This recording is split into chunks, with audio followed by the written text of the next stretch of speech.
When I think back to childhood, I don't remember Christmas mornings or birthdays as clearly as I remember Friday afternoons in July. Those Fridays carried a magic that seemed endless, a freedom that could only belong to 12-year-old boys in a town too small to hold them. We had our little group, four of us who clung together like brothers: me, David, Mark, and Ethan. Sure, there were a dozen other kids in our grade, but the four of us were inseparable. Everyone knew that if you saw one of us, the others weren't far behind. The reason those Fridays stand out is because Ethan's dad, Mr. Lawson, had the keys to the community pool. He wasn't just the town lifeguard.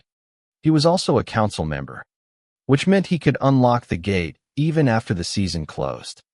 In a town where there wasn't much to do, that was like holding the keys to a kingdom. Every Friday, we'd gather at Ethan's house.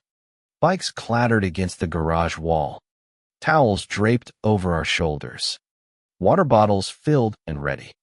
We'd yell back and forth about who was going to win the next race, tease each other about losing the week before, and crack jokes that made no sense outside our little circle. Mr. Lawson would step out of the garage, already grinning. "You boys ready to tear the place up?" "Yes, sir," we'd holler, pretending to be soldiers. The walk from Ethan's house to the pool only took a few minutes, but it felt like a parade. We owned those streets, for kids and one father who treated us all like we were his own. He'd swing the gate open with a clank, and suddenly the world outside disappeared. No screaming toddlers, no parents yelling for sunscreen, just silence, the buzz of cicadas in the trees, and the shimmering blue rectangle of water waiting just for us. Mark always bragged first. He was bigger than the rest of us, already strong enough to intimidate older kids. "But I can beat all of you to the other side." David, skinny and quick, rolled his eyes. "You said that last week, and you lost." "That was a fluke. You tripped in the water." David shot back, smirking. The arguing would go on until Mr. Lawson bellowed, "Champions!" to the wall, and we'd scramble into position, toes curled over the edge. He'd make a show of raising his hand like a referee. "Ready, set, go." The water always shocked the system, chlorine burning the nose, cold turning instantly warm as we thrashed forward. Arms churned, legs kicked, laughter bubbled even underwater. Mark powered ahead with brute force. David darted like a fish. Ethan pushed through despite his asthma, and I gave everything I had just to keep up.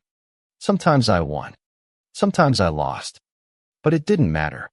What mattered was the roar of voices when we hit the wall, the slaps on the back, the way Mr. Lawson raised our hands like we were Olympic champions. After races came games.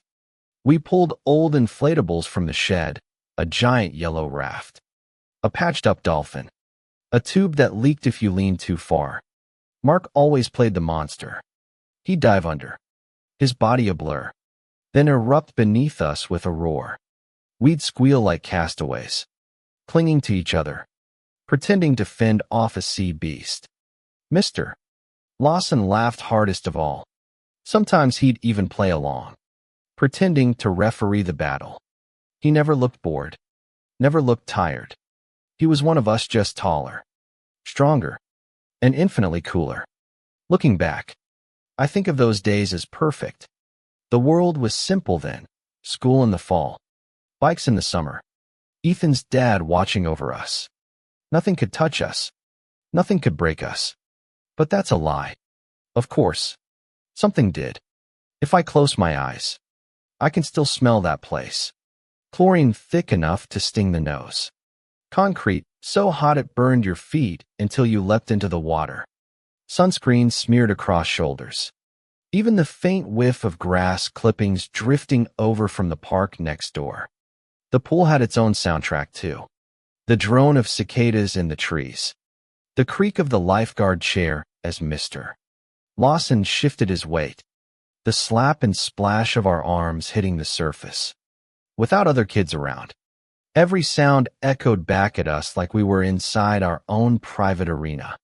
Mr. Lawson was in rare form that afternoon, twirling his whistle like a gunslinger. No running. No horseplay. He barked, his voice exaggerated, and we howled with laughter. When Mark tackled David into the water, Lawson cupped his hands and shouted, "Flag on the play. 10-yard penalty." It was impossible not to feel like he was part of our gang. I think that's why we all adored him. He wasn't a dad hovering over us. He was one of us, only bigger, stronger, and with the power to unlock the gate. We spent an hour on races, challenges, and underwater somersault contests before drifting toward the inflatables. The sun beat down on the blue water, turning it into a mirror that shimmered in waves. The raft bobbed. The dolphin sagged. The old tube hissed faintly from a new puncture. "Monster time," Mark declared, already grinning with his wide, square jaw. He dove under, his body slicing the water like a torpedo. The rest of us scrambled onto the floats. David balanced on the dolphin. Ethan and I tried to hold the raft steady, but it was no use. Mark rammed from below, flipping us like a breaching whale. I hit the water face first, sputtering, while David shrieked and splashed toward the wall. Ethan came up laughing so hard he wheezed, clutching the raft as it tipped over. For a while, that's all there was: shrieks, splashes, laughter echoing against the fence, until I noticed Ethan slipping away. He sat at the edge, towel draped over his shoulders, chest rising and falling too fast. His lips looked pale. He clutched his inhaler, taking a puff. "You good?" I asked, climbing up beside him. "Just need a break," he said, forcing a smile. "Mr. Lawson looked worried, but Ethan waved him off. I nudged his arm. "Come on, man. Without you, we'll never beat the monster. He's too fat for us to handle." Ethan burst out laughing, a real laugh this time. He hugged his dad quickly, then dropped the towel and cannonballed back into the water. A sheet of spray soaked Mark, who sputtered in mock outrage. For a moment, everything was normal again. We swam until our arms ached, until the sun began to slide lower in the sky. Mr. Lawson ducked into the shed to adjust the heater, raising the temperature just enough to take the edge off. He came back with popsicles for us, passing them out like a coach rewarding his team after a hard-fought game. I remember how the cold cherry syrup dripped down my fingers, sticky against the chlorine-dried skin. I remember Mark bragging about being the strongest monster in pool history. I remember David needling him, pointing out that Ethan had knocked him off the raft twice. It was all so stupid, so ordinary, and yet so perfect. That's why the shift felt so jarring when it came.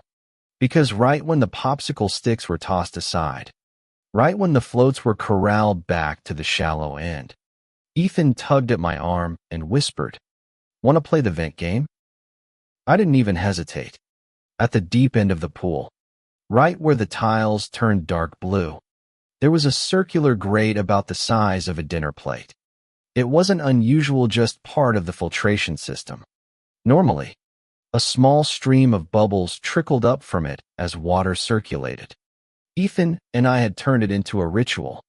One of us would plant our feet on it, pretending to be stuck, and the other would swoop in to rescue them. It was a test of strength, of who could drag the other away from the pole. It was dumb, dangerous, probably, but we were 12, and danger was half the fun. So while Mark and David splashed in the shallow end, Ethan and I swam down.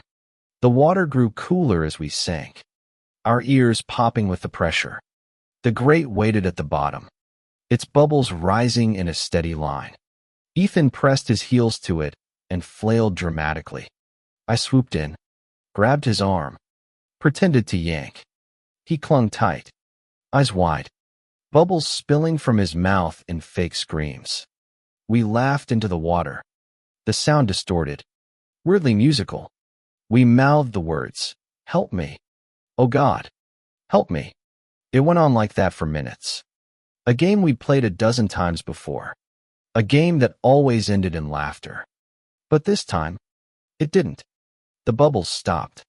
One moment they rose in a stream. The next they were gone, as if someone had turned off a switch. The water around the grate went eerily still. I froze, lungs tightening. Ethan didn't notice he was busy pantomiming, typing pretend words on the tile wall as if it were a keyboard. Then the grate began to tremble. At first it was faint, like the vibration of a car engine through the floor. Then it grew stronger. The metal rattled against the concrete, a sound I swore I could hear even underwater. The pit of my stomach dropped. I reached for Ethan, ready to pull him away. And then the grate shifted. The center lifted, just a fraction, but enough to send a cold spike of terror through me. Something was pushing from the other side. At first, I thought maybe the filter had kicked into some new cycle, that maybe a pump had switched on. That had to be it. Pools had machinery. Pools had maintenance quirks. But then I saw the thing pushing out of the gap where the grate had shifted. A long, red arm slid free, slick and glistening like fresh paint, the surface gleaming under the fractured sunlight. At the end of it was a hand, covered in a perfect white glove. Not a glove like a diver's. Not rubber or latex, no. This one looked fabric. Cartoonish almost. The kind of glove you'd see on a magician or a mascot. My mind blanked. My chest locked. I wanted to scream, but my mouth was full of chlorinated water. The hand twitched. The fingers curled. Stretched. Curled again. Ethan noticed at last. He turned from his pretend keyboard, confusion flickering across his face. Then dawning horror. I shook my head, bubbles bursting from my nose. Go. Up. Now. But before he could move, the glove lunged.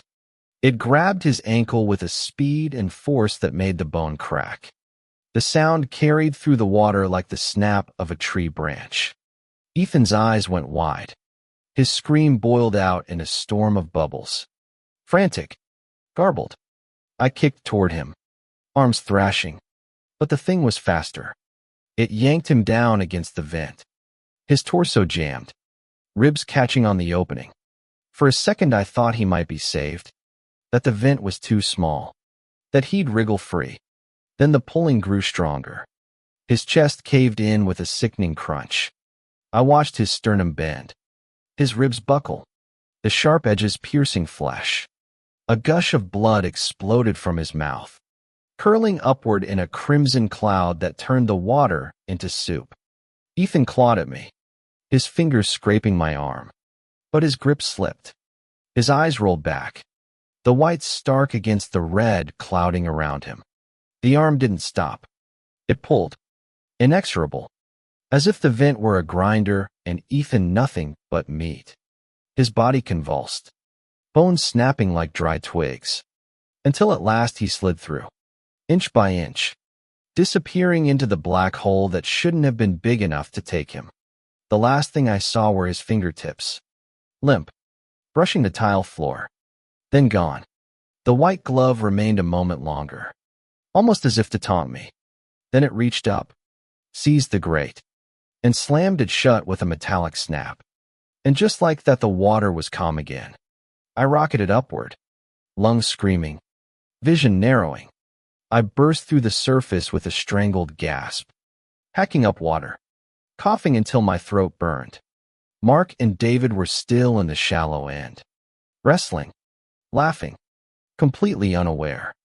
Mr. Lawson sat on the pool deck, a book in his lap, glancing up only when he heard me. "What's wrong?" he called. I couldn't speak.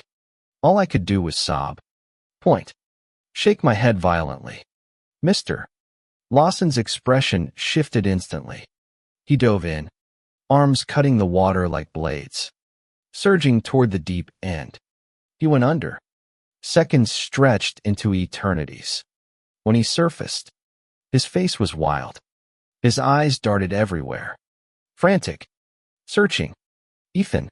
he roared, voice cracking. He dove again. Again. Again. Each time surfacing empty-handed. His breaths ragged. His movements more desperate. Mark and David stopped laughing. They stood frozen. Confusion dawning. I knew. I knew Ethan wasn't coming back. But how could I tell them? When Mr. Lawson finally truly realized broke. The sound that ripped from his throat was worse than anything I'd ever heard. He howled like a wounded animal, thrashing in the water, fists pounding against the surface as if he could shatter it and drag his boy back. He screamed Ethan's name over and over, each cry higher, rawer, more broken. His arms flailed. His legs kicked wildly, as if he'd forgotten how to swim. I had idolized him until that moment. He was the strong one, the adult who laughed at danger, the man who could open locked gates and make the world safe. But now he was just a broken father, reduced to primal grief. Mark's face drained of color. David burst into tears. I could only float there, stunned, my body trembling, my chest still heaving from the effort of breathing. I wanted to scream that I'd seen it had something with a red arm and a white glove had taken Ethan. But the words stuck. They sounded impossible even in my own head. And still, beneath us, the grate sat sealed, the water calm, as if nothing had happened at all. Time fractured after that. I don't remember who called for help, or how long it took for strangers from the park to rush in.